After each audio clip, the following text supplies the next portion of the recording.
¿Qué tal, hermanos? ¿Cómo están? Dios les bendiga. Qué privilegio volver a estar por aquí en Real Jesus, y siempre lo que queremos es que este mensaje pueda ser de edificación para todos los que nos escuchan, tal vez por el podcast o por Spotify o por todas las plataformas digitales, o incluso también por Estéreo Más 98.5 aquí en San Pedro Sula, Honduras. Quiero platicar un poquito. Primeramente hemos estado ahí hablando mucho de la primogenitura. Hoy estamos completamente en vivo, ¿verdad? Hoy estamos 13 de agosto y estamos completamente en vivo. Y quería platicar un poquito acerca de una de las cosas que me han llamado la atención estudiando la primogenitura, de algunas características y de algunos primogénitos, espigando un poquito en un tema de nuestro pastor, de los primogénitos de los últimos tiempos, ¿verdad? Porque siempre hay como una duda acerca de la primogenitura. Hoy estábamos recibiendo consultas de cómo es esta primogenitura, si yo no nací primero.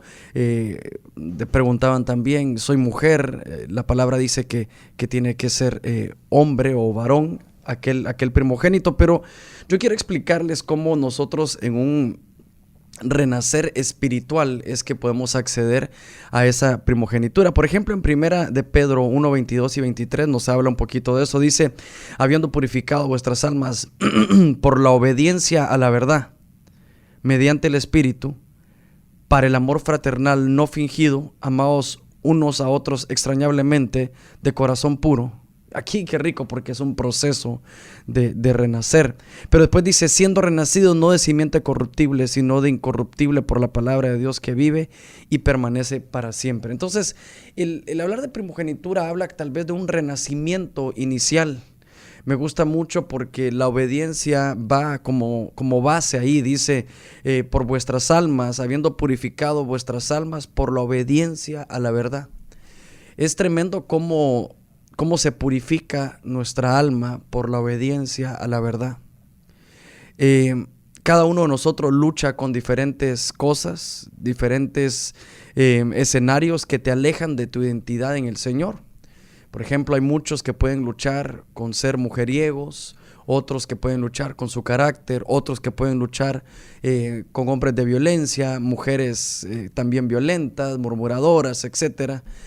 Tal vez problemas de identidad, pero me gusta mucho que vamos a ser purificados, vuestras almas van a ser purificados por la obediencia a la verdad. Y la verdad es lo que está escrito, mediante el Espíritu, dice aquí, y también por consiguiente vamos a tener como resultado que por el amor fraternal no fingido, es decir, por amor al prójimo, también nos mandan a amarnos unos a los otros extrañablemente, y luego después dice que somos renacidos no de una simiente corruptible. Entonces yo quiero que podamos entender que la primogenitura es aquello que el Señor nos ha dejado para poder nosotros acceder a esta bendición diferente, a esta bendición, yo diría, extra, o esta bendición aún más honorable. Así, estos son términos bíblicos, ¿verdad?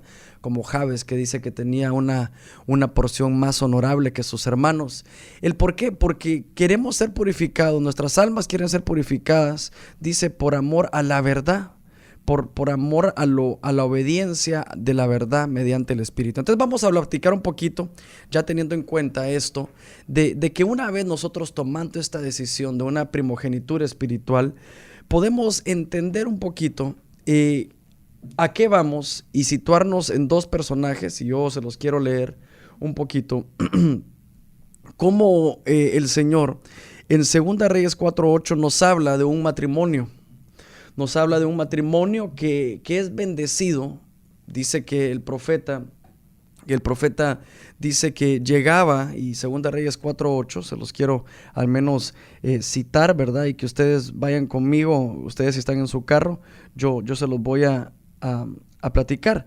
Porque en 2 Reyes 4:8 nos habla que llega Eliseo, y llegaba y visitaba cierto lugar. Y es importante los términos aquí, porque visitaba cierto lugar.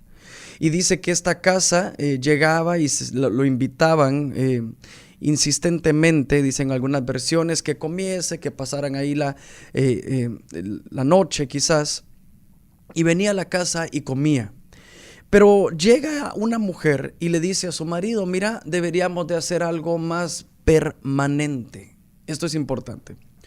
Deberíamos de hacer algo más permanente.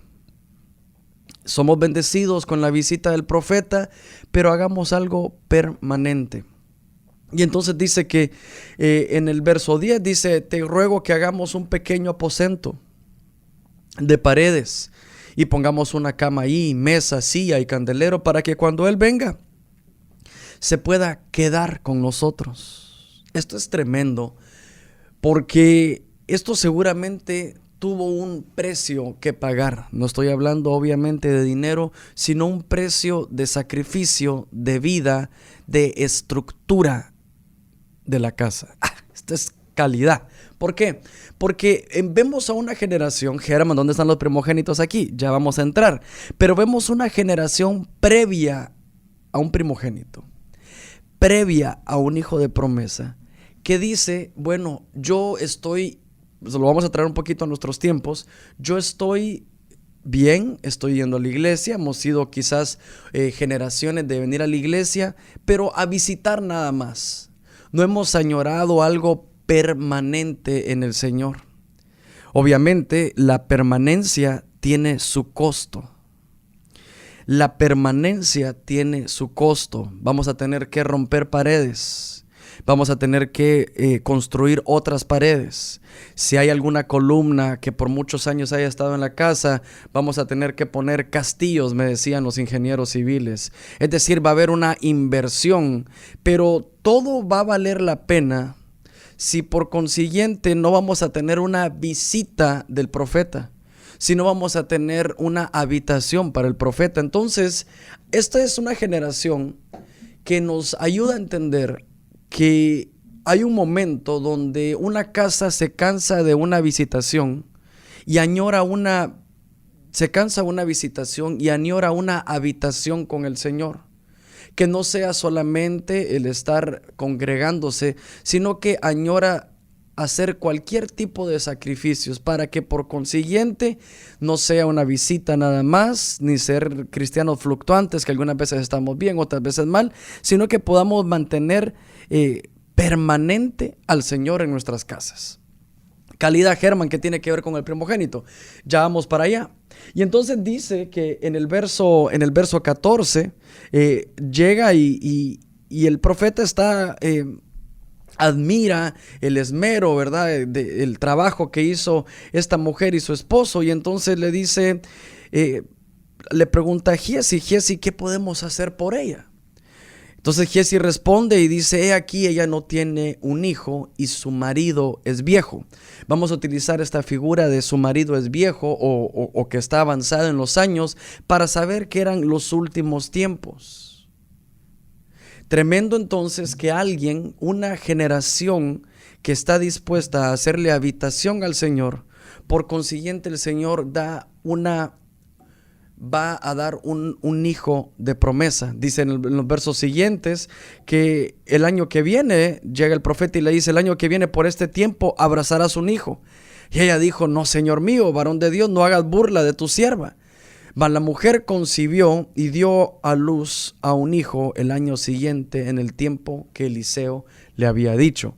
Lindo que primeramente el primogénito es Eliseo, porque adjudicó la doble porción de Elías, pero no solamente eso, sino que estaba a punto por nacer un primogénito, y este primogénito, este hijo de promesa, hablo de promesa porque era algo que no se veía venir, y se está dando de manera milagrosa en el último tiempo o en la vejez de este hombre. Entonces llega y entendemos un poquito del primogénito, que los hijos de promesa, no sé si tú me estás escuchando y te habías alejado de la iglesia, pero si hay una generación que ha peleado por ti, que ha hecho cosas permanentes para Dios, pues caemos en este grupo. Tal vez ahorita no entendés, es una mala noticia para ti el haber entrado a un lugar, a una casa donde ya había un ministerio, ya había gente apasionada por el Señor. Pero el clavo es que sos un hijo de promesa. Y entonces dice que el niño crece, y esto es como contar mi historia, porque el niño crece y dice que acontece un día que vino su padre, dice que estaba con los segadores y comienza a tener un problema. Y en el verso 19 dice: ay, mi cabeza, mi cabeza. El niño de promesa se estaba muriendo, pero la raíz de su problema erradicaba en su cabeza. Esto es espectacular porque podemos entender que incluso los hijos de promesa podemos tener conflictos con nuestra cabeza. Podemos tener conflictos en nuestra cabeza, quizás decirlo mejor así. Es decir, que no sabemos si estamos en el lugar correcto, en el hogar correcto, por qué nos tocaron este tipo de papás, los vemos un cacho fanáticos, estamos diciendo por qué tienen que estar todo el tiempo en la iglesia, pero es porque ellos saben que hicieron cosas permanentes para Dios y que finalmente iba a haber un premio para ellos. Entonces dice que aquel dice que habiéndolo tomado y traído a su madre, estuvo sentado en sus rodillas hasta el mediodía y muere. El hijo de promesa está muriendo es tremendo, debido a un problema en su cabeza. Vamos a traerlo a estos tiempos. Muchos hijos de promesa estamos muriendo en lo espiritual debido al conflicto en nuestra cabeza. Debido a que pensamos que no estamos en lo correcto, pensamos que debemos de tener otro destino, pero cuando realmente de las peores peleas que yo he visto, y porque yo estuve ahí también, es una pelea contra ti mismo, contra el hombre de Dios, que quizás no lo decidiste tú, sino lo decidieron tus padres por ti. Germán, pero qué terrible así, yo quiero decidir mis propias cosas. No, hombre, si esta es una buena noticia para vos. Lo tremendo es que más adelante dice que el varón de Dios se pone, ¿verdad?, sobre la cama dice, se sacó a todos, cerró la puerta y luego llamó a su marido y le dijo: te ruego que envíes conmigo algunos de los criados. Y entonces van a buscar al profeta. Y entonces dice que el niño, cuando llega el profeta, lo ven que estaba muerto y tendido sobre su cama, y entonces después se subió y se tendió sobre el niño. Y dice que poniendo su boca sobre la boca de él, sus ojos sobre sus ojos y sus manos sobre las manos suyas, el cuerpo del niño entra en calor. Tremendo cómo debemos de tratar a los hijos de promesa. No sé si me salía el tema o seguramente va a haber una segunda parte de esto, pero tremendo que a los hijos de promesa se les revive cubriéndolos. Quiero volverlo a repetir por si alguien está o conoce a un hijo de promesa que está alejado del Señor. A los hijos de promesa se les revive cubriéndolos. Tremendo como las redes sociales no nos permiten que nos cubramos, ¿verdad? Sino que cada vez que andamos mal portados queremos publicarlo en todos lados. Pero yo le decía a los muchachos este viernes de cómo tratar a un hijo de promesa. Los hijos de promesa se cubren. Y me gusta mucho porque dice: voy poniendo su boca sobre la boca de él. Es decir, nadie, si nosotros estamos en la figura del profeta, que también es un primogénito, como nosotros como primogénitos, ¿cómo deberíamos de actuar ante esta generación de promesa que se levanta? Cuando uno de estos muchachos está caído, tenemos que asegurarnos que él sepa que nadie va a saber lo que su boca dijo. Nadie va a saber lo que hiciste, lo que cometiste, nadie lo va a saber. Que sus ojos, dice, sus ojos sobre sus ojos, nadie va a saber lo que miraste, lo que te contaminaste con pornografía, lo que hiciste aquí, lo que vieron tus ojos, nadie lo va a saber. Sus manos sobre sus manos, dice también, nadie va a saber la obra de tus manos, porque yo como primogénito, siendo Eliseo en esta figura, vas a cubrir al hijo de promesa. Y dice que se tendió sobre él y recupera el cuerpo del niño. Entonces vamos a tratar de disfrutar lo que se pueda y lo máximo posible estos versos. Porque vos me dirías: Germán, yo soy el primero en mi familia que viene a la iglesia. Y realmente me está costando mucho. Entonces yo quiero llevarte al principio de este mensaje. ¿No te acordás de la inversión que tuvo que hacer esta mujer y este hombre para que su generación fuera de promesa? para que su generación, a pesar de la lucha en su mente, no muriera. Entonces entendemos un poquito que aquellos que queremos cosas permanentes en Dios nos va a costar. Nos va a costar. Mucha gente dice: Germán, desde que soy cristiano me están saliendo las cosas mal. Desde que soy cristiano, sí, porque estás haciendo cosas permanentes para Dios. Estás modificando estructuras de años y de años y de años que estuvieron así por muchos años. Te voy a poner un ejemplo. Estás derribando una pared de alcoholismo que por un montón de años estuvo fija en tus generaciones. Obviamente va a costar. Y si le ponemos a un ingeniero civil este ejemplo, Germán, peor si hubiera una columna que tendríamos que derribar.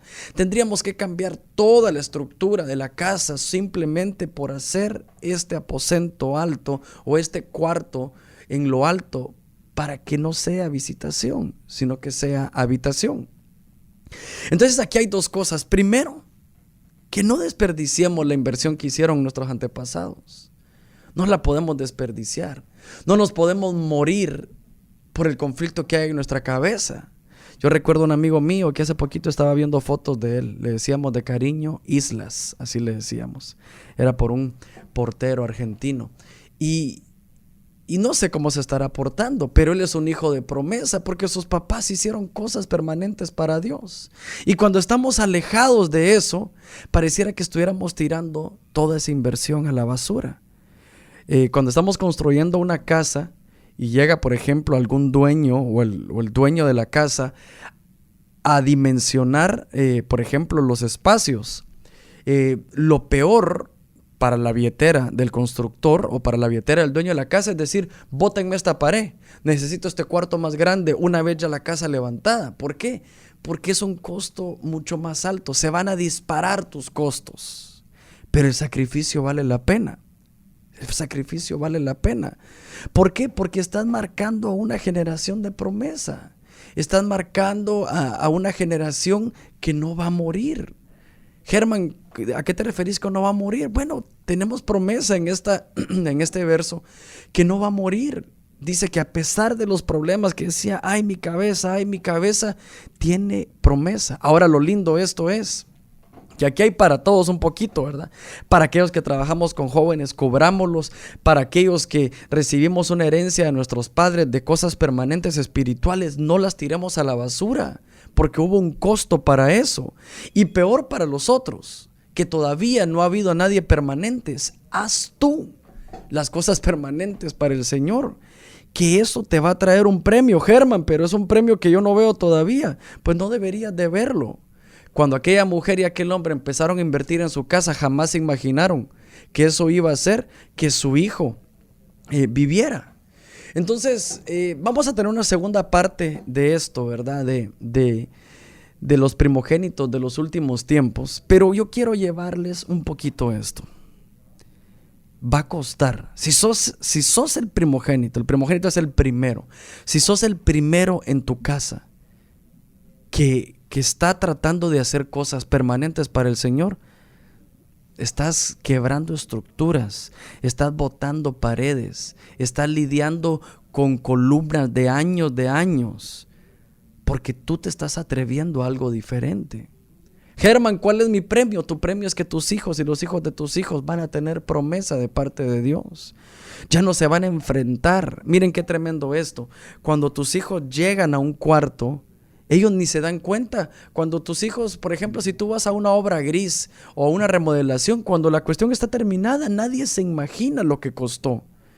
Me gustaría mucho imaginarme a mis generaciones entrando y decir: Dios mío, qué tremendo lo que hicieron mis abuelos. Tal vez no se imaginan, ya ven como resultado todo ya listo, todo hecho.